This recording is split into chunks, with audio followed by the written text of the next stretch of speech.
lalpa cha ani o kata la cha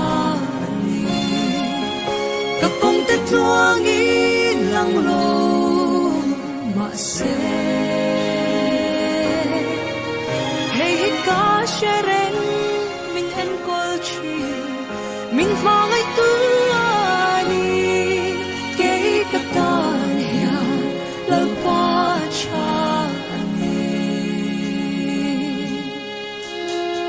lòng hoi nang ai tu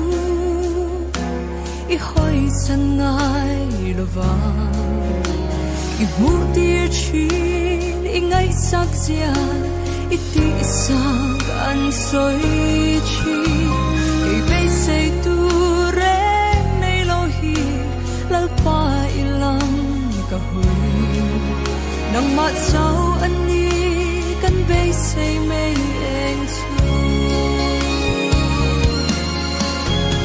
lalpa cha